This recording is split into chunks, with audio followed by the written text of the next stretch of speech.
नमस्कार, सौदा आपका में आपका स्वागत है। मैं हूं आशीष वर्मा। सबसे पहले देखते हैं इस वक्त की हेडलाइन। मजबूत ग्लोबल संकेतों के बीच शेयर बाजार में तेजी, सेंसेक्स करीब 200 पॉइंट उछला, निफ्टी भी 8,600 के ऊपर। कंज्यूमर ड्यूरेबल और बैंकिंग शेयरों में जोश। आज पावर ग्रिड के तिमाही नतीजों पर रहेगी नजर, मुनाफा 18.5% बढ़ने का अनुमान। नतीजों से पहले शेयर मजबूत। सीसीआई की तरफ से डीएलएफ को एक और झटका, 2 दिनों में कंपनी के खिलाफ दूसरी जांच के आदेश। पहली नजर में पाया डीएलएफ को नियम तोड़ने का दोषी। और आईटी सेक्टर के लिए नया साल भी रहेगा चुनौती भरा। नैसकॉम ने घटाया एक्सपोर्ट गाइडेंस, सेक्टर के लिए करेंसी मार्केट में उतार चढ़ाव बड़ी चुनौती। लेकिन चलिए सबसे पहले इंडियन मार्केट्स का एक चेक ले लीजिए। एक और दिन मजबूती के साथ ट्रेड। एक और दिन इसीलिए कह रहा हूं क्योंकि आपको याद होगा इस सीरीज की जब शुरुआत हुई थी पिछले महीने के लास्ट फ्राइडे से, तब से हमने देखा था लगातार 7 कॉन्जिक्यूटिव सेशंस इंडियन मार्केट्स कमजोरी के साथ कामकाज कर रहे थे।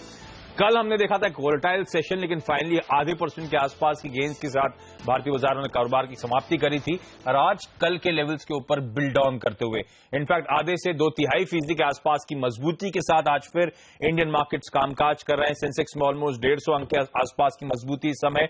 निफ्टी 50 अंक मजबूत 8600 के ऊपर कामकाज कर रहा है। कुछ हद तक ग्लोबल क्यूज भी सपोर्टिव हैं। हालांकि एफआईआईज की अनबेटर्ड सेलिंग चल रही है इंडियन मार्केट्स में। कल के ट्रेडिंग सेशन में भी एफआईआईज ने तगड़ी बिकवाली करी है 1260 करोड़ रुपए के आसपास की। तो मेरे ख्याल से लगातार अब 8 ट्रेडिंग सेशंस हो चुके हैं एफआईआईज की तरफ से कैश मार्केट में बिकवाली का नंबर आता हुआ। लेकिन आज फिर से स्क्रीन पे आपको ग्रीन नजर आएगा। इनफैक्ट तमाम सेक्टोरल पॉकेट, तमाम सेक्टोरल इंडस्ट्रीज हरे निशान के साथ कामकाज कर रहे हैं। लेकिन गेंस को खास तौर पर लीड कर रही है वो पॉकेट जो पिछले 60 या 6 ट्रेडिंग सेशन से कहें तगड़ी कमजोरी दिखा चुकी है। वो आपकी स्क्रीन पर बैंक्स और बैंक निफ्टी में आज फिर 1.25% के आसपास के गेंस देखने को मिल रहे हैं। और इस पॉकेट में ध्यान रखें, इस सीरीज में 10% के आसपास का करेक्शन आने के बाद से अब ये रिबाउंड आता हुआ।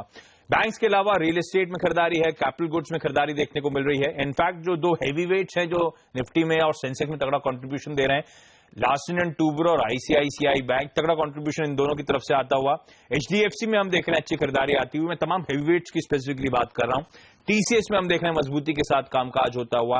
एक्सिस बैंक में खरीदारी है। तो ये कुछ खास तौर पे बैंकिंग है, फाइनेंशियल सर्विसेज स्पेस से सपोर्ट मिलता हुआ इंडियन मार्केट्स को। लास्ट इंडियन टूबर और टीसीएस जैसे दिग्गज इस समय और चिप इन करते हुए। तो ये कुछ स्पेसिफिक पॉकेट जहां मजबूती के साथ कामकाज होता हुआ। लेकिन जो पिछले 2 दिनों का रिबाउंड है या फिर बाउंस है, उसे कैसे प्ले अप करना चाहिए, हमारे साथ एक्सपर्ट्स हमारे जुड़ चुके हैं। इक्विटास के सीईओ कुणाल सरावगी और साथ साथ एंजल ब्रोकिंग के वीपी इंस्टीट्यूशन मयूरेश जोशी। आप दोनों का इस हिंदी से आवाज पर सर स्वागत है। कुणाल, सबसे पहले आपसे बातचीत करना चाहूंगा।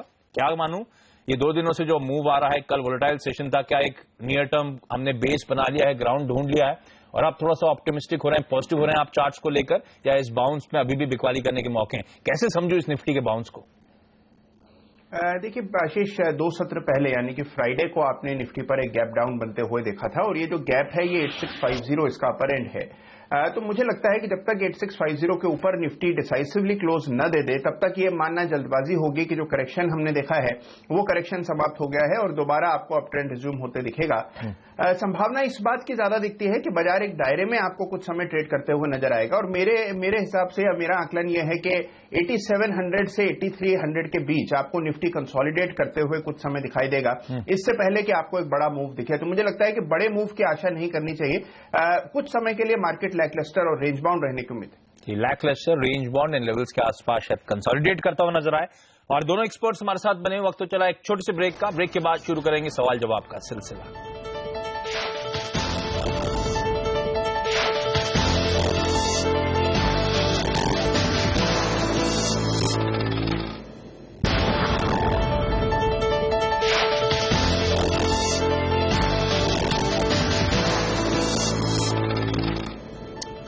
ब्रेक के बाद आपका स्वागत है। चलिए शुरुआत करते हैं सवाल जवाब के सिलसिले की। सबसे पहले वेस्ट बंगाल आसनसोल से विश्वजीत बनर्जी साहब हमारे साथ जुड़ रहे हैं।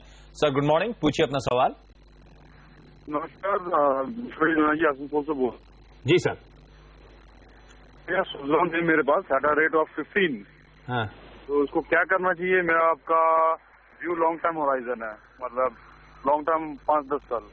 5-10 साल का होराइजन है, पता नहीं फिर सुजलॉन से बेहतर काउंटर्स होंगे। सुजलॉन तो मेरे ख्याल से ज्यादातर लोगों के लिए ट्रेडिंग बेट है, लेकिन ट्रेडिंग बेट होने के बावजूद मैं मयूरेश आपके पास आना चाहूंगा। सुजलॉन में लंबी अवधि का नजरिया है और अब तो ऑफलेट वो बस बड़ा स्ट्रांग हो रहा है, हालांकि डिनाइल के बावजूद वो बस स्ट्रांग है कि दिलीप संघवी के बेटे के साथ शायद कोई deal is in the works. Long term horizon होना चाहिए सुजलॉन में, पहले तो ये जानना चाहूंगा। दूसरा, इस डील के चलते क्या आप एक्सपेक्ट करें तगड़ा मोमेंटम, तगड़ा अपसाइड काउंटर डिलीवर कर सकता है? क्या रखें ये अपने पास? Morning Ashish ji, I think clearly निवेशक अगर 5 से 10 साल का नजरिया है तो आई थिंक स्ट्रांग कंपनीज जहां पे कैश फ्लोज काफी एविडेंट होते हैं वो कंपनीज चूज करनी चाहिए। कहीं ना कहीं आई थिंक ये जो स्पेकुलेटिव न्यूज है probably I think plays on in terms of trading sentiments for the stock, लेकिन जैसे हम बैलेंस शीट प्रॉब्ली देखते हैं सुजलॉन की, इंटरेस्ट और फाइनेंस कॉस्ट काफी हाई है, that's a well known fact. पर आई थिंक अगर आप इबिट के पहले भी देखें I think so pre losses even before EBIT level are quite evident, और इसका मतलब यही होता है कि कहीं ना कहीं आई थिंक ऑपरेशनल एफिशिएंसीज बिल्कुल कंपनी जनरेट नहीं कर पा रही है। दूसरी बात आई थिंक जो देखनी चाहिए probability of the government pushing through reforms on new and clean energy I think, और एक्सीलरेटेड डिप्रिसिएशन के नॉर्म जैसे लागू होंगे कंपनी में, उससे एक प्रॉब्लम बेनिफिट हो सकता है in terms of bottom line, but for cash flows to probably sustain I think will take a long amount of time. तो मेरे ख्याल से अगर 5 से 10 साल का नजरिया हो तो गो फॉर स्ट्रॉन्ग काउंटर्स। हमें बार बार यही कह रहे हैं प्रॉब्ली बैंकिंग स्टॉक्स से something like an ICICI, axis bank अगर लंबे नजरिए के हिसाब से रखें तो probably these stocks can out perform considering their balance sheets. Okay, चलिए अब राजस्थान से प्रेम कुमार जी हमारे साथ जुड़ रहे हैं। Prem Kumar ji, hi sir, good morning, पूछिए अपना सवाल। हेलो, हाँ जी। हाँ जी सर, सवाल पूछें। जेपी एसोसिएट है जी, 2000 शेयर जी। 70 रुपए की खरीद है सर आपके पास? हाँ जी, हाँ जी, 70 रुपए खरीद है जी। कितना समय कब से रुके हुए हैं सर इस स्टॉक को लेकर? 2 साल हो गए जी। कुणाल, क्या करना चाहिए? जयप्रकाश एसोसिएट्स हालांकि बेहद कमजोर रिजल्ट इस कंपनी ने घोषित करें, किसी भी पैरामीटर पे, किसी भी एक्सपेक्टेशन के लिहाज से बेहद म्यूटेड है, पर इस स्टॉक की बहुत ज्यादा पिटाई हो चुकी है। क्या 23 रुपए के आसपास और भी डाउनसाइड रिस्क नजर आता है आपको? क्योंकि नंबर्स के बाद हम एक्सपेक्ट कर रहे थे अच्छा खासा दबाव होगा, लेकिन शायद एफआईएस डीआईएस ऑलरेडी नदारत हो चुके हैं यहां से। देखिए आशीष, हो सकता है कि डाउनसाइड रिस्क बहुत ज्यादा ना हो, लेकिन कोई अपसाइड का पोटेंशियल भी नजर नहीं आता है। तो मुझे लगता है कि देखिए, अगर मान लीजिए किसी रैली में ये काउंटर 28 रुपए भी हो जाएगा तो जो निवेशक हैं जिन्होंने 70 पर खरीदा हुआ है उनके लिए बहुत बड़ा ये कोई मूव नहीं होगा। तो मुझे लगता है कि इस काउंटर से कमाने का या अपनी जो आपने रकम गंवाई है उसको वापस पाने का मुझे लगता है संभावना कम दिखती है। मेरी राय में देखिए, एक बहुत मुश्किल फैसला है आपके लिए। 70 की आपकी खरीद है, अभी भाव 23 के आसपास है, निकलना मुश्किल है, लेकिन आप निकल जाएं तो आपके लिए ज्यादा हितकारी होगा। किसी बेहतर कंपनी में जहां पर टेक्निकली मूव अच्छे आ रहे हैं, लगातार हम अप ट्रेंड या आउट परफॉर्मेंस देख रहे हैं, वहां आप निवेश करेंगे तो आपको कम समय में जो नुकसान आपको हो रहा है उसकी भरपाई हो पाएगी। चलिए, तो प्रेम कुमार जी, मौके ढूंढने और एग्जिट करें। वैसे भी ध्यान रखें, तमाम एसेट्स को बेचने के बावजूद इस स्टॉक में बहुत ज्यादा मोमेंटम देखने को नहीं मिला। इन नंबर्स में सबसे बड़ी दिक्कत की बात, इस कंपनी का जो ब्याज पर खर्च है क्वार्टरली 850 करोड़ रुपए के आसपास का, और इस कंपनी का इबिटा जो अभी क्लॉक कर रही है मेरे ख्याल से 420 करोड़ रुपए के आसपास का है। तो जो कैश जनरेशन है उससे ब्याज पर खर्च की आधी भरपाई भी नहीं हो रही। तो इस कंपनी की हालत वाकई बहुत कमजोर है। लेकिन चलिए, अब अलवर से हमारे साथ निशांत गोयल जी जुड़ रहे हैं। निशांत जी, हाय, गुड मॉर्निंग सर, पूछिए अपना सवाल। Good morning sir. हाँ जी सर, सवाल पूछें। सर, मेरा सवाल है जेके टायर पे। हाँ? मेरी खरीद 100 शेयर है सर मेरे पास, 134 रुपए 94 पैसे के। तो मेरा 1 साल का नजरिया है सर, मैं जान सकता हूँ क्या करना चाहिए मेरे को? मयूरेश, क्या करना चाहिए? 1 साल का नजरिया है, इनकी खरीद से 15-16 रुपए नीचे है, लेकिन कल बेहद स्ट्रांग मोमेंटम और बेहद स्मार्ट रिजल्ट्स इस कंपनी ने घोषित करें, क्या रुक जाए ये? बिल्कुल रुकना चाहिए आशीष जी, और जैसे हमने रिजल्ट्स एनालाइज किए हैं, domestic operations have grown at 7%, इनकी जो मैक्सिकन ऑपरेशंस है ये 12% की ग्रोथ दिखाई है। यूटिलाइजेशन लेवल्स स्पेसिफिकली इनकी ट्रक और बस रेडियल सेगमेंट में इज क्लोज टू 100%।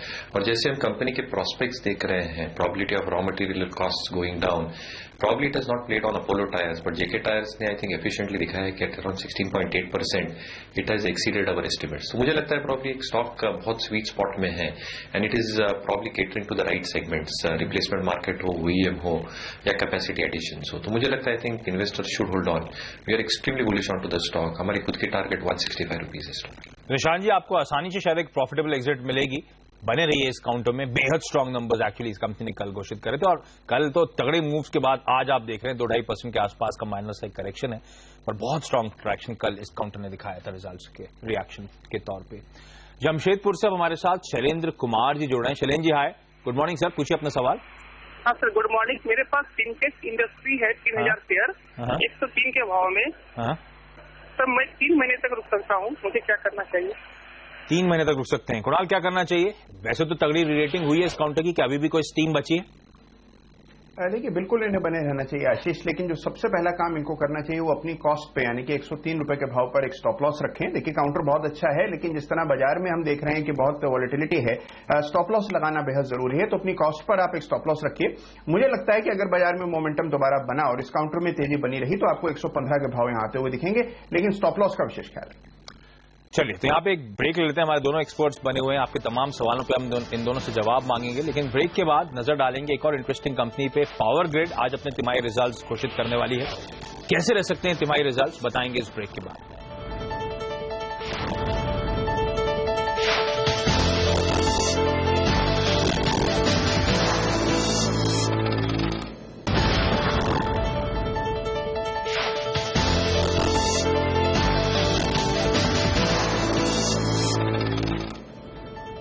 ब्रेक के बाद आपका स्वागत है और आज बाजार की नजर रहेगी पावर ग्रिड के तिमाही नतीजों पर। कैसे रह सकते हैं नतीजे बताने के लिए हमारे साथ जुड़ चुके हैं हमारे सहयोगी संदीप ग्रोवर।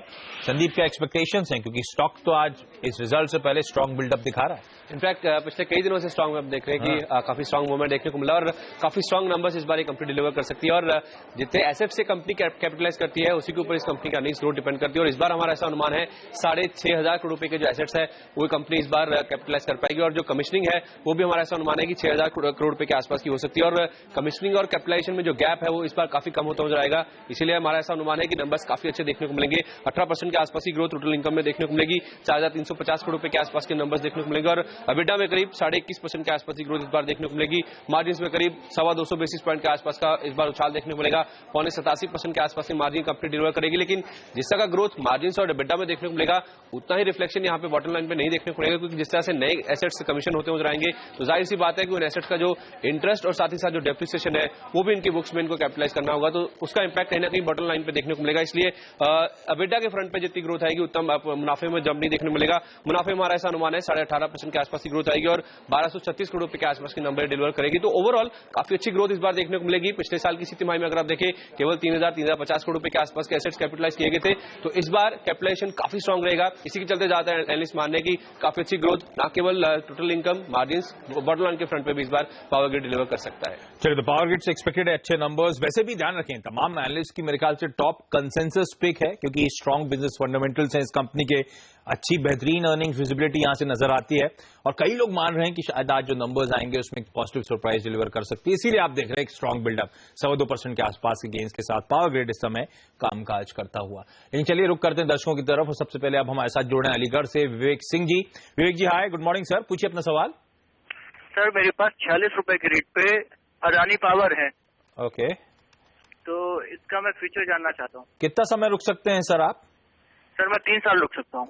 लंबी अवधि का नजरिया है, लेकिन अडानी पावर मेरे ख्याल से कुणाल आपसे जानना चाहूंगा, इनकी बाइंग के आसपास कामकाज हो रहा है आज तो, लेकिन 2-2.5% के आसपास का मेरे ख्याल से पॉजिटिव मूव है। लंबी अवधि का नजरिया है, क्या चार्ट्स पे बेहतर नजर आता है या फिर अगर पावर स्पेस पे रहना है तो इससे बेहतर कंपनी चार्ट्स पे नजर आ रही है आपको?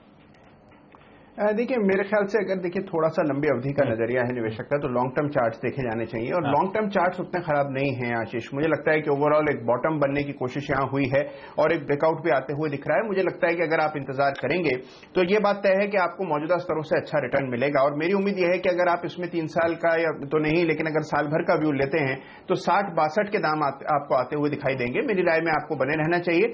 एक लिबरल स्टॉप लॉस रखें, 44 के आसपास बने रहें। मेरी उम्मीद है कि आपको 60 का भाव 1 साल के भीतर इस काउंटर में देखने को मिले। ओके, तो बने रहिए यहां पर। और झारखंड से अब हमारे साथ संजय कुमार जी हैं। मेरे ख्याल से इनका एसएमएस है हमारे पास। लार्सन एंड टूब्रो और क्रॉम्पटन ग्रीव्स 2 स्टॉक्स इन्होंने आइडेंटिफाई कर रहे हैं जिन पे ये एंटर करना चाहते हैं, जिनमें ये निवेश करना चाहते हैं। मयूरेश, ये सवाल आपके लिए। लार्सन एंड टूब्रो बहुत बड़ा डिसअपॉइंटमेंट इन नंबर्स पे था। अच्छी ऑर्डर बुक में मोमेंटम, अच्छी ऑर्डर बुक में ट्रैक्शन के बावजूद इस कंपनी ने अपना गाइडेंस घटा दिया है। अब वो लग रहा है रिकवरी जो हम आप एक्सपेक्ट कर रहे थे वो थोड़ी डिलेड रिकवरी देखने को मिलेगी। तो लार्सन एंड टूब्रो ऐसे स्टॉक इन लेवल्स पे क्या एंटर करना चाहिए? साथ साथ क्रॉम्पटन जो मेरे ख्याल से हाई से 30% के आसपास करेक्ट कर चुका है, अट्रैक्टिव लेवल्स हैं क्या एंट्री पॉइंट के तौर पे? Clearly Ashish ji, I think दोनों कंपनियों ने निराशजनक नतीजे पोस्ट किए थे और कहीं ना कहीं हमें लगता है कि with kind of growth expected to come through for the infrastructure sectors, I think L&T एक बहुत क्लियर बेनिफिशियरी हो सकता है। हालांकि आई थिंक नतीजे इन टर्म्स ऑफ मार्जिन्स सारे फ्रंट पे, आई थिंक अगर आप पावर बिजनेस लीजिए, इंफ्रास्ट्रक्चर बिजनेस लीजिए, even on the hydrocarbons business which was in the negative terrain at 4.8%, कहीं ना कहीं आई थिंक डिसअपॉइंट किया है। लेकिन गोइंग फॉरवर्ड जैसे एल&टी का आई थिंक फोकस है probability of infrastructure growth reviving and capex cycle reviving, एक क्लियर बेनिफिशियरी हो सकता है। तो मुझे लगता है probability of the investor entering into a staggered manner, यानी अगले 2 से 3 महीने में आई थिंक स्टैगर्ड वे में अगर ये दोनों स्टॉक्स को एंटर करते हैं तो probability of him making good money over the next 1 to 2 years is very very evident. Similarly Crompton की मैं बात करूं तो आई थिंक नंबर्स काफी डिसअपॉइंटिंग थे, specifically on his overseas business, और डोमेस्टिक बिजनेस में भी हमने देखा तो आई थिंक रिकवरी काफी एविडेंट नहीं थी। बट जैसे इनकी रिस्ट्रक्चरिंग चल रही है, जैसे इनके आई थिंक स्विचेस और ट्रांसफॉर्मर्स का बिजनेस है स्पेसिफिकली इंडियन मार्केट्स को लेके, I think that can show significant amount of traction in terms of earnings momentum. तो मुझे लगता है I think staggered way of approaching both the stocks अगले 2 से 3 महीने में मैंडेटेड है, और व्यू 1 से 2 साल का रखिए, आपको अच्छे रिटर्न मिल सकते हैं। तो इंटरेस्टिंग। तो संजय जी, अगर आप हमें सुन रहे हैं तो दोनों ही काउंटर्स में खरीदारी करने की सलाह है, लेकिन स्टैगर्ड वे में, यानी कि निबलिंग करते जाएं, थोड़ी थोड़ी खरीद करें अगले 2 से 3 महीनों में, और फिर टाइम होराइजन 1 से 2 साल में आपको अच्छा रिटर्न दोनों ही काउंटर्स दे सकते हैं। दोनों में बाय करने की रेको है। चलिए यहाँ पे एक छोटा सा ब्रेक ले लेते हैं। ब्रेक के बाद भी आपके सवालों के जवाब लेते रहेंगे, लेकिन ब्रेक के बाद साथ साथ फोकस करेंगे कि दिल्ली चुनाव के बाद जो ब्रोकरेज फर्म्स हैं उन्होंने भारत पर अपनी राय दी है। क्या कहना है उन दिग्गज ब्रोकरेजेस का, बताएंगे आपको।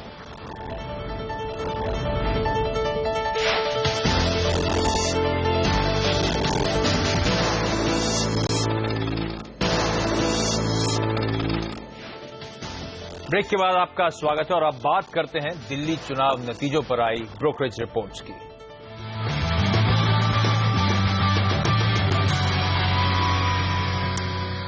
दिल्ली चुनाव केंद्र सरकार के लिए वेकअप कॉल है, ऐसा मानना है दुनिया की दिग्गज ब्रोकरेज फर्म्स मैक्वायरी और CLSA का। रिपोर्ट के बारे में डिटेल से बात करते हैं अपने सहयोगी और रिसर्च एनालिस्ट वरुण दुबे से। वरुण, क्या कहा गया इस रिपोर्ट में? देखिए, जैसे कि आपने कहा कि ये जो दिल्ली इलेक्शन से जो बीजेपी हारी है वो दरअसल बीजेपी के लिए एक वेकअप कॉल है और अब बीजेपी को सतर्क हो जाना चाहिए, ऐसा कहना है मैक्वेरी का। लेकिन साथ ही में मैक्वेरी का ये कहना है कि जो अगला बड़ा ट्रिगर होगा जिसको बाजार कीनली वॉच करेगा वो दरअसल है यूनियन बजट। दरअसल इनका कहना है कि बजट में अब सरकार का जो फोकस होगा वो पूरी तरह से इंफ्रास्ट्रक्चर स्पेंडिंग पे होगा, और दरअसल सरकार को इंफ्रास्ट्रक्चर स्पेंडिंग बढ़ानी भी चाहिए, ऐसा मैक्वेरी का कहना है कि क्योंकि हाल ही में जो क्रूड ऑयल की कीमतें गिरी है उससे काफी सारा फायदा सरकार को मिला है और इसे सरकार को दरअसल ट्रांसफर कर देना चाहिए इंफ्रास्ट्रक्चर स्पेंडिंग पे, और यही सरकार का फोकस होगा इस बार के बजट में। और दरअसल मैक्वेरी का कहना है कि इस बार का जो बजट होगा वो एक ग्रोथ स्टिमुलेटिंग बजट होगा, और इस बजट के पहले जितनी भी गिरावट अगर आती है तो उसमें ये खरीदारी की सलाह दे रहे हैं, क्योंकि आगे जाके काफी सारी अपॉर्चुनिटीज इनको नजर आ रही है। और दरअसल जिन सेक्टर्स पे इनको ये सबसे ज्यादा बुलिश है, जिससे सबसे ज्यादा फायदा मिलेगा वो है इंडस्ट्रियल सेक्टर। इसके लिए ये L&T, Crompton Greaves, IRB infra, JSW energy, ये कुछ चुनिंदा स्टॉक्स है जिनमें खरीदारी की सलाह दे रहे हैं। इसके अलावा नोमुरा का कहना है कि जो बीजेपी को जो दिल्ली इलेक्शन में सेटबैक मिला वो एक सेटबैक तो जरूर है, लेकिन इससे जो बीजेपी की राज्यसभा में टैली है उस पर फर्क पड़ेगा, क्योंकि दिल्ली से करीब 3 सीट से जो राज्यसभा में जाती है जो कि बीजेपी की हो सकती है अगर वो ये जीत जाते, लेकिन अब वो नहीं जीते तो ये आम आदमी पार्टी की होगी। हालांकि अभी आगे और इलेक्शंस बाकी है तो कहीं ना कहीं ये अपनी टैली को पूरी कर पाएंगे बीजेपी, ऐसा मानना है नोमुरा का। लेकिन नोमुरा का साथ में ये कहना है कि ये जो दिल्ली का जो मैंडेट मिला है वो गुड गवर्नेंस और करप्शन के अगेंस्ट मिला है, और अगर नेशनल लेवल पे देखें तो गुड गवर्नेंस और करप्शन के अगेंस्ट जो मैंडेट है उस पर अब तक लोगों का मोदी सरकार पे पूरी तरह से भरोसा कायम है, अब भी ये इनका कहना है। और साथ ही साथ इनका ये भी कहना है कि ये जो इलेक्शन जीती है आम आदमी पार्टी, वो काफी सारे पॉपुलिस्ट मेजर्स की वजह से जीती है, और अब नजर रखना होगा कि जो बजट आ रहा है उसमें बीजेपी पॉपुलिस्ट मेजर्स लाती है या फिर अपने फिस्कल डिसिप्लिन या फिर जो ग्रोथ का एजेंडा है उस पर ध्यान देती है। और दरअसल नोमुरा का ये मानना है कि बीजेपी अपने जो ग्रोथ का एजेंडा है उसी पे कायम रहेगी और बजट पूरी तरह से उस पर आता हुआ दिखाई देगा। लेकिन साथ में इनका ये भी कहना है कि जो रिफॉर्म्स है, दरअसल जो नेशनल लेवल की रिफॉर्म्स है, जैसे कि FDI इंश्योरेंस है, कोल ऑप्शन है, स्टेक सेल है PSU सेक्टर में, उस पे इस जो दिल्ली इलेक्शन है उसका कोई भी असर नहीं आएगा। हालांकि जो बाकी रिफॉर्म्स है जिसमें दोनों हाउसेस की अप्रूवल लगती है उसमें कुछ यहाँ बदलाव आ सकता है या फिर उसमें कुछ दबाव आ सकता है। हालांकि अब भी काफी सारे इलेक्शन जैसे कि बिहार का इलेक्शन बाकी है और उस पर नजर रखनी होगी। और सबसे आखिरी में CLSA, उनका यह कहना है कि इस बार की जो बीजेपी की हार है दरअसल वो एक वेलकम रियलिटी चेक है। इनका कहना है कि इससे हकीकत पता चलती है जमीन पे कि क्या चल रहा है, और इनका कहना है कि आगे का जो फोकस होगा वो पूरी तरह से बजट पे होगा। और दरअसल CLSA का भी ये मानना है कि सरकार अब जो इंफ्रास्ट्रक्चर स्पेंडिंग है उसको बढ़ा सकती है। हालांकि अगर नहीं बढ़ाई सरकार ने इंफ्रास्ट्रक्चर स्पेंडिंग तो वो एक नेगेटिव ट्रिगर जरूर होगा। और इसके लिए टाटा मोटर्स ये एक ऐसा स्टॉक है जो इनकी हाई कन्विक्शन लिस्ट में शामिल है। खरीदारी की सलाह ये इस काउंटर पे दे रहे हैं। इनका कहना है कि पॉलिटिकली जो अगला बड़ा इवेंट है वो है बिहार का इलेक्शन, जो कि नवंबर में होगा, तो उस पर आपको नजर रखनी होगी। लेकिन सभी ब्रोकरेज हाउस का ये कहना है कि अगला जो शॉर्ट टर्म में जो इवेंट है, जो जिसपे मार्केट रिएक्ट करेगा, वो है बजट। चलिए, तो एक रियलिटी चेक है केंद्र सरकार के लिए रिफॉर्म्स के फ्रंट पे क्या करती है, कितनी कन्विंसिंगली और कितनी जल्दी मूव करती है, सबकी नजरें होंगी उस लिहाज से इस बजट पे, जहां पे इंफ्रा स्पेंड जैसे इंपॉर्टेंट मूव्स किस तरह से लेते हैं, जिस तरह से कच्चे तेल की प्राइसेस कोलैप्स हुई हैं उसका जो फायदा मिला है सरकार को, किस तरह से वो चैनलाइज होता है इंफ्रा स्पेंड की तरफ, या फिर दिल्ली में हार के बाद, इनफैक्ट कहना चाहिए करारी हार के बाद, क्या कुछ टिंज ऑफ पॉपुलिज्म होगा इस बजट में, वो भी एक डर शायद कहीं ना कहीं बनेगा। लेकिन ज्यादातर लोग मानते हैं शायद रिफॉर्म्स के फ्रंट पे ही फोकस करेगी ये सरकार, और ये बजट उस फ्रंट पे शायद इस बार डिलीवर करता हुआ नजर आए। लेकिन चलिए सवाल जवाब का सिलसिला शुरू करते हैं। इस बीच भारतीय बाजारों पर नजर डालिए, सेंसेक्स 1/3% के आसपास की बढ़त के साथ कामकाज करता हुआ, तो अचानक जो हमने स्मार्ट मूव्स आते हुए देखे तो ऑलमोस्ट 3/4% के आसपास की गेंस, और ऊपरी स्तरों से वहां से थोड़े से बाजार हल्के जरूर हुए हैं, लेकिन अभी भी चलिए हरे निशान के साथ आधे से 1/3% के आसपास की गेंद सेंसेक्स और निफ्टी डिलीवर करता हुआ। लेकिन देहरादून से हमारे साथ सुधीर सिंह जी जुड़ रहे हैं। सुधीर जी, हाय, गुड मॉर्निंग सर। सॉरी आपको वेट कराने के लिए। क्या सवाल है सर? मेरा ट्यूब इन्वेस्टमेंट पे सवाल था। मैं इसमें ट्यूब इन्वेस्टमेंट की बात कर रहे हैं आप? जी जी। ओके, तो इस स्तर पे इसको इन्वेस्ट किया जाए नहीं? क्यों चुना ट्यूब इन्वेस्टमेंट सर? पढ़ाई करी कुछ इसके बारे में? हाँ, थोड़ा सा देखा है। दूसरा तो ये उसकी मक्कम ग्रुप की कंपनी, मुरुगप्पा ग्रुप की है शायद। जी। ट्यूब इन्वेस्टमेंट्स मयूरेश आप ट्रैक करते हैं क्या? आशीष जी, अनफॉर्चुनेटली हमारे रिसर्च कवरेज में ठीक बात। कुणाल, चार्ट पे कैसा लग रहा है ट्यूब इन्वेस्टमेंट? तगड़े मूव्स दिखाए मेरे ख्याल से 180 से 350 तक के लेवल्स पिछले एक साल में, अगर मैं सही हूं तो। क्या करना चाहिए इस कंपनी में? क्या चार्ट्स अभी भी मजबूत है? बिल्कुल आशीष, मुझे लगता है कि देखिए कंटिन्यूअस आउट परफॉर्मेंस इस काउंटर से देखी गई है, और मुझे लगता है कि आने वाले वक्त में भी आपको और ऊपर के लेवल्स देखने को मिलेंगे। तो जो निवेश के लिए आपने काउंटर चुना है, मेरे ख्याल से एक अच्छा खरीद ये साबित हो सकता है, लेकिन स्टॉप लॉस के प्रति यहाँ पर विशेष रूप से आपको सजग होना पड़ेगा।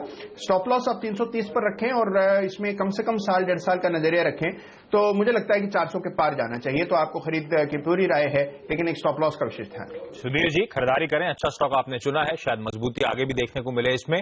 वैसे भी एक तगड़ी रेटिंग यहाँ पे देखने को मिली है। राजकोट से जयेश जी हमारे साथ जुड़ रहे हैं। जयेश जी, हाय, गुड मॉर्निंग सर। पूछिए अपना सवाल। हाँ, वो टाटा स्टील का 1000 शेयर लिया था 457 रुपये में। 100 रुपए के आसपास का नुकसान हो रहा है पर शेयर। हाँ, तो अब वो कितना नीचे जा रहा है? अगर लेना है तो कोई और ले सकते हैं? मतलब एवरेज करूं कि नहीं करूं, असमंजसता है, वो क्लियरिटी चाहते हैं। मयूरेश, क्या करने चाहिए? टाटा स्टील 100 रुपए के आसपास का नुकसान हो रहा है, बेहद स्ट्रांग परफॉर्मेंस यूरोप के केस में इस कंपनी ने अपने तिमाही रिजल्ट्स में डिलीवर करी थी, पर पूरी तरह से व्हाइट वॉश हो गया था वो इंडिया और साउथ ईस्ट एशिया का जो परफॉर्मेंस था। कैसे देख रहे हैं टाटा स्टील के नंबर्स? इनके लिए रणनीति क्या हो? बने रहें, थोड़ी सी और खरीदारी कर लें लोअर लेवल्स पे, कैसे मुनाफे पे वापस आए सर?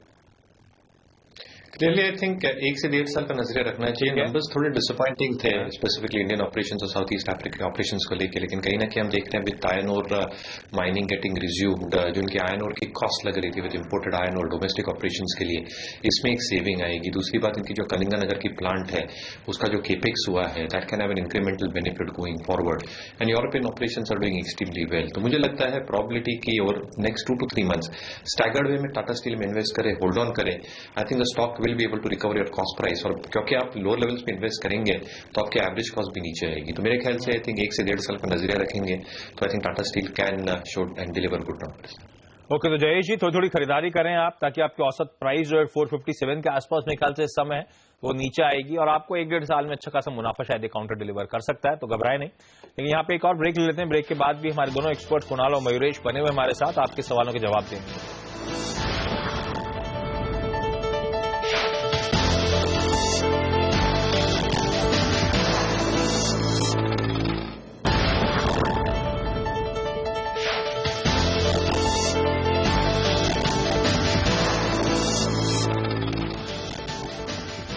ब्रेक के बाद आपका स्वागत है, और अब हमारे साथ पास एक एसएमएस है सूरत से मंजू भाई का ये एसएमएस है।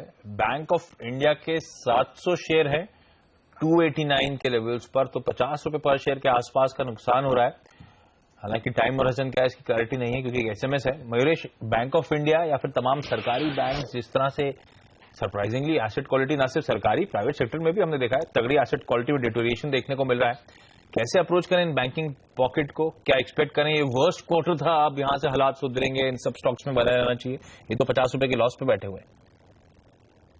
Really I think asset quality के नंबर्स खराब आए हैं for most public sector banks, और हमें लगता है आई थिंक Q4 में भी numbers probably on the softer side आएंगे। तो जैसे structural rate cuts RBI adopt करेगी over the next few quarters, banks का एक स्ट्रक्चरल री रेटिंग होने के चांसेस हैं, बट एसेट क्वालिटी प्रेशर्स बिल्कुल बरकरार रह सकते हैं सिस्टम में। एंड इसके मद्देनजर रखते हैं probability I think private sector की तरफ बायस हमेशा बना रहता है, but because he is holding on to Bank of India, हमें लगता है प्रॉबिलिटी अगर इसका 2 साल या 3 साल का नजरिया हो तो प्रॉबिलिटी होल्ड ऑन करना चाहिए, because with structural rate cuts I think जो प्रोस्पेक्ट्स हैं बैंक्स के स्पेसिफिकली पब्लिक सेक्टर साइड पे, उसमें एक फास्टर सिक्लिकल रिकवरी देख सकते हैं। वैल्यूएशंस भी काफी अट्रैक्टिव है। हालांकि only one point probably can be missing from bank of India is the capital adequacy. जो अगर गवर्नमेंट और सरकार इसके फाइनेंसेस श्योर अप करती है तो बैलेंस शीट एक्सपेंशन फंडिंग हो सकती है, बट अगर 2 से 3 साल का नजरिया रखते हैं तो structurally PSU bank should do. इस बीच ENIL, ध्यान रखिए आपसे कुछ ही देर पहले हमने इसी चैनल पे उनसे बातचीत करी थी, स्ट्रॉन्ग नंबर्स थे, मैनेजमेंट कॉन्फिडेंस साउंड कर रहा था। स्टॉक मेरे ख्याल से दिन के हाईस पे ऑलमोस्ट 9 से 10% के उछाल के साथ इस समय कामकाज करता हुआ। दूसरी इंटरेस्टिंग पॉकेट है अदानी ग्रुप कंपनी, जिनमें हम देख रहे हैं अच्छा मोमेंटम। तो Adani Enterprises, Adani Power, Adani Port, इन सब में 2.5 से 4.5% के आसपास के गेंस आपकी स्क्रीन पर एकदम से तगड़ा उछाल तमाम काउंटर्स दिखाते हुए। लेकिन चलिए फरीदाबाद से हमारे साथ अशोक जी जुड़ रहे हैं। अशोक जी हाय, गुड मॉर्निंग सर, पूछिए अपना सवाल। हेलो। हाँ जी सर। हाँ, मेरे पास 1400 शेयर है NHPC के। I want to replace in with Tata power. Power में ही एक्सपोजर रखना है सर, ये तय कर लिया है पहले से? है पावर में ही एक्सपोजर रखना है पहले से तय कर लिया है सर आपने? चलिए म्यूट कर दें इनके कॉल को। NHPC पे इन्होंने खरीदारी कर रखी है 32 रुपए के आसपास के लेवल्स पे, 19 से 20 पे इस समय कामकाज कर रहा है, तो तगड़े लॉसेज हैं। लेकिन ये जानना चाहते हैं कि यहां से क्या टाटा पावर पे मूव कर दिया जाए NHPC का पैसा? मयूरेश क्या सलाह होगी? क्योंकि टाटा पावर में भी हमने देखा है इनफैक्ट ऑफ लेट बड़ा तगड़ा करेक्शन, और वो आपका और हैंग तो बड़ा तगड़ा है इन तमाम पावर डिस्ट्रीब्यूशन कंपनीज पर।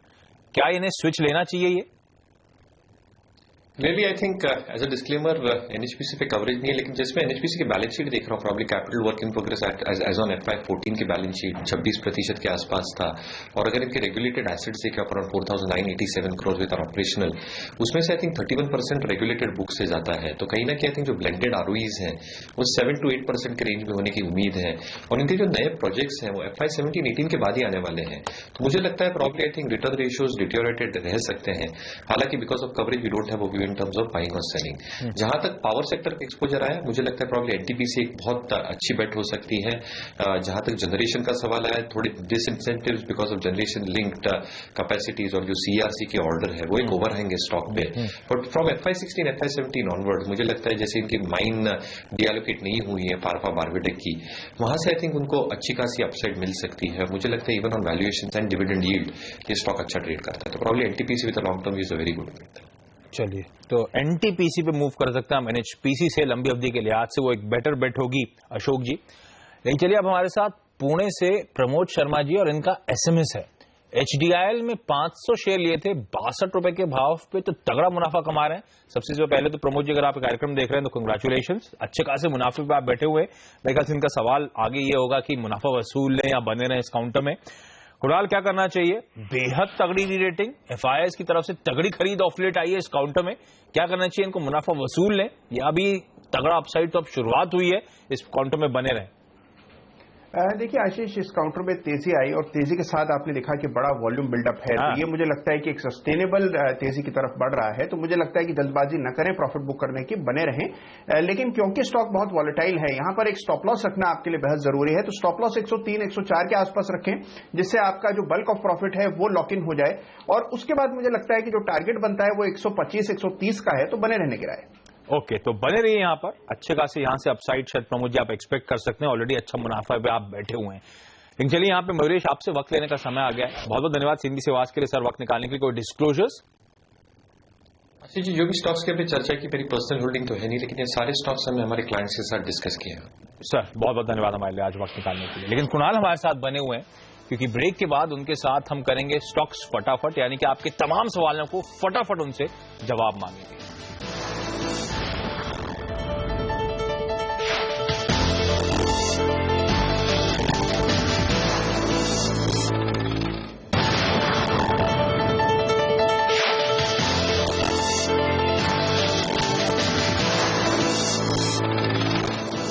ब्रेक के बाद आपका स्वागत है। अब वक्त है स्टॉक्स फटाफट का। इक्विटी राशि के सीईओ कुणाल सरावगी हमारे साथ बने हुए हैं और हमारे डायरेक्टर साहब ने हमें 6 मिनट की घड़ी दी है।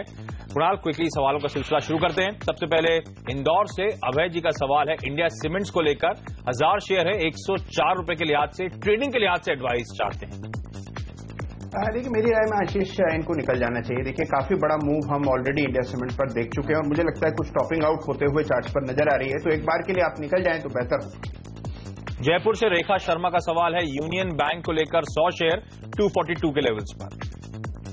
देखिए आशीष, मैं सारे सरकारी बैंकों पर काफी बेरिश हूं और यूनियन बैंक मुझे लगता है इन पर्टिकुलर काफी कमजोर दिखता है। इस पर पहले भी मैंने बिकवाली की राय दी है। मेरी राय में इस काउंटर में आपको 160-165 के लेवल आते हुए दिखेंगे। मेरी राय में निकल जाना बेहतर। कोझिकोड से हितेश गंगराडे, जेट एयरवेज से सवाल है, 215 शेयर 515 के लेवल्स पर। देखिए, जेट एयरवेज में आशीष हमने एक बड़ी तेजी देख ली है और मुझे लगता है कि अब कंसोलिडेशन भी पूरा हो गया है, तो इस काउंटर में भी डिस्ट्रीब्यूशन की संभावना ज्यादा प्रबल दिखती है। मेरी राय में जेट एयरवेज से भी इन स्तरों पर निकल जाएं, निचले स्तरों पर दोबारा आपको इसी में या किसी अन्य शेयर में खरीद के मौका। भोपाल से फरीन बेगम का सवाल है, कोटक महिंद्रा बैंक 200 शेयर है, 1361 के लेवल्स पर बाइंग हुई है। देखिए, मुझे लगता है कोटक में डेफिनेटली आपको बने रहना चाहिए। आउट परफॉर्मिंग बैंक है, हालांकि देखिए निवेशक की खरीद की कीमत कुछ ऊंची है, लेकिन अगर आप इसमें वक्त देंगे तो मुझे लगता है आपको आपकी खरीद की कीमत मिल जाएगी। तो थोड़ा इंतजार करें, इत्मीनान रखें, बाय करके चलें। गाजियाबाद से अंशुमन का सवाल, हैवेल्स इंडिया 600 शेयर 255 की खरीद है। देखिए, हैवेल्स बेहतरीन शेयर है आशीष, और अभी भी मेरा विश्वास हैवेल्स पर बना हुआ है। मुझे लगता है अभी भी इसमें और अपसाइड देखने को मिलेगी, तो मेरी राय में आप यहां पर निश्चिंत होकर के बने रहें। इसमें हायर लेवल्स आप आते हुए चार्ट पर देखेंगे। कोलकाता से प्रौलय कुंदू जी का सवाल, जयप्रकाश एसोसिएट्स 300 शेयर 27 की खरीद है। देखिए, जैसे पहले भी इस शो में मैंने बताया आशीष, मैं जेपी पर बहुत ज्यादा पॉजिटिव नहीं हुआ, हालांकि देखिए शॉर्ट टर्म में एक पुल बैक जरूर आ सकता है। किसी भी पुल बैक में मेरी राय इस काउंटर से निकल जानी है। ग्वालियर से गौरव दुबे का सवाल, 2 कंपनीज हैं इनके पास, आलोक इंडस्ट्रीज 1000 शेयर 15 की खरीद है और IVRCL 1000 शेयर 22 की खरीद है। देखिए, दोनों ही काउंटर्स पर अनफॉर्चुनेटली आशीष निकल जाने की राय है। देखिए, पहले बात करें अगर आलोक इंडस्ट्रीज की, तो बहुत ही कमजोर काउंटर है, लगातार इसने बाजार को अंडर परफॉर्म किया है, तो इसमें किसी भी कारण से बने रहने की राय नहीं है। हालांकि निवेशक को खासा नुकसान हो रहा है, लेकिन मेरी राय में इससे निकल ही जाए तो बेहतर होगा। और यही राय IVRCL के लिए भी है। यहां पर भी तुरंत कोई बहुत बड़ा अपसाइड आएगा संभावना कम दिखती है। इसके बनिस्पत अगर आप IRB इंफ्रा में स्विच हो जाए तो मुझे लगता है कि आपको कम समय में बेहतर रिटर्न देखना पड़ेगा। शिमला से भूमि खुराना का सवाल, DHFL को लेकर 2500 शेयर 500 की खरीद।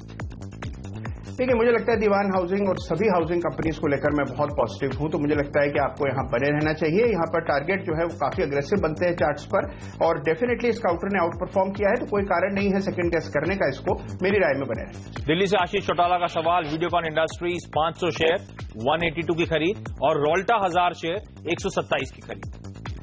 देखिए, मुझे लगता है वीडियोकॉन कभी कभी flash in the pan moves इसमें आते हैं आशीष, लेकिन मैं बहुत ज्यादा कन्विंस नहीं हूं कि आपको वीडियोकॉन से कोई बहुत सस्टेनेबल आउट परफॉर्मेंस देखने को मिलेगी। तो मेरी राय में आप वीडियोकॉन से निकल जाएं तो बेहतर रहेगा। रोल्टा पर भी मेरी निकल जाने की राय है। मुझे लगता है कि जो काउंटर है ये एक लैगर्ड है बाकी IT काउंटर से अगर इसकी तुलना की जाए, तो मेरी राय में अगर आप दिग्गजों के साथ रहे तो बेहतर होगा। मेरी राय यह है कि आप इससे निकल करके विप्रो या TCS में निवेश। राजकोट से पारस जी का सवाल, GIC हाउसिंग 400 शेयर 260 की खरीद। देखिए, जैसे अभी हमने दीवान की बात की आशीष, मुझे लगता है कि लगभग सेम चार्ट GIC हाउसिंग का भी है और रेपको हाउसिंग का भी है। मुझे लगता है GIC में आप बने रहेंगे तो आपको और ऊपर के लेवल्स देखने को मिलेंगे। पटना से विकास चौबे, अबान ऑफशोर 870 शेयर 520 की खरीद। देखिए, अवन ऑफशोर में हमने हाल में एक अच्छा मूव देखा है आशीष, इसलिए मेरी राय है कि फिलहाल आप बने रहें। शॉर्ट टर्म में आपको कुछ और अपसाइड देखने को मिल सकता है। अच्छा, अहमदाबाद से गौरांग पटेल का सवाल है, ग्लोबल ऑफशोर को लेकर 100 शेयर लिए थे, 826 की खरीद थी। कुणाल क्या करें? यहां पर भी बने रहने की राय है आशीष। मुझे लगता है चार्ट पहले की तुलना में सुधरे हैं और अगर आप यहां निवेशित रहेंगे तो और ऊपर के लेवल्स देखते हैं। चेन्नई से मिथुन अयंगर जी का सवाल है, M&M फाइनेंशियल सर्विसेज 500 शेयर लिए थे, 333 की खरीद थी, 80 रुपए पर शेयर लॉस हो रहा है। देखिए, हालांकि आशीष इस काउंटर ने उस तरह का परफॉर्मेंस नहीं दिखाया जिस तरह बाकी एनबीएफसीज में हमने देखा है, लेकिन फिर भी मेरी राय बने रहने की रहेगी। मुझे लगता है कैचअप रैली यहां बन सकती है, तो थोड़ा इंतजार करें, बने रहें। दिल्ली से कुमुद जी का सवाल, माइंडट्री को लेकर 600 शेयर 1370 की खरीद। देखिए, बेहतरीन काउंटर है माइंडट्री, लगातार मेरी खरीद की राय रही है और अभी भी खरीद की राय है। मुझे लगता है माइंडट्री में और ऊपर के लेवल्स देखने को मिलेंगे, बने रहने की राय। चंडीगढ़ से Jatinder Kumar, PTC India financials, 3000 share 68 की खरीद हुई है। देखिए, यहां पर भी आशीष बने रहने की राय है। पीटीसी इंडिया फाइनेंशियल से अच्छा आउट परफॉर्मेंस देखा गया है। मेरी राय में आप बने रहें तो बेहतर। गुड़गांव से सुनील भारद्वाज, मैस्टेक, 500 शेयर 424 रुपए पे खरीदारी हुई है। आशीष, इसमें भी मेरी खरीद की राय है। मुझे लगता है कि आईटी स्टॉक से एक आउट परफॉर्मेंस देखा जा रहा है। मैस्टेक उनमें शामिल है, तो आप बने रहें और ऊपर के लेवल देखें। ओके, एक स्टॉक है श्री गंगानगर से राजेंद्र जी का सवाल है स्टॉक पे, मार्क्सन्स फार्मा, जिसने हाल में अच्छे तिमाही रिजल्ट्स घोषित करे थे। 3000 शेयर हैं, 53 की खरीद है, 5-5.5 रुपए पर शेयर प्रॉफिट हो रहा है। देखिए, यहां पर भी आशीष बने रहने की राय है। मुझे लगता है कि फार्मा काउंटर्स में अच्छी तेजी देखी गई है। इस काउंटर में भी अच्छा मूवमेंट देखा गया है। मेरी राय में बने रहेंगे तो आपका मुनाफा और बढ़ेगा। अच्छा, अगला सवाल है ग्वालियर से वीरेन जी का, आईसीआईसीआई बैंक के इनके पास 20 शेयर है, 351 रुपए की खरीद हुई है, तो 14-14.25 रुपए पर शेयर के आसपास के लॉसेज हो रहे हैं। कुणाल, क्या करना चाहिए? देखिए, आईसीआईसीआई में एक बड़ी गिरावट हमने देख ली है आशीष, और मुझे लगता है कि अब बहुत ज्यादा स्कोप और गिरावट का नहीं दिखता है। तो मेरी राय में अगर आप बने रहें तो बेहतर होगा। अगर बाजार दोबारा चलने लगा तो इस काउंटर में आपको बहुत अच्छा आउट परफॉर्मेंस देखने को मिलेगा। ओके कुणाल, कई सारे स्टॉक बाजार पे आप सब पे चर्चा हुई है, कोई डिस्क्लोजर्स? किसी भी शेयर में मेरी कोई निजी पोजीशन नहीं है आशीष। धन्यवाद सीएनबीसी आवाज के लिए आज वक्त निकालने के लिए सर। और सौदा आपका मैं आज के लिए इतना ही। वक्त तो चला एक छोटे से ब्रेक का। ब्रेक के बाद आपके लिए लेकर आएंगे कमोडिटी राउंड अप। नमस्कार।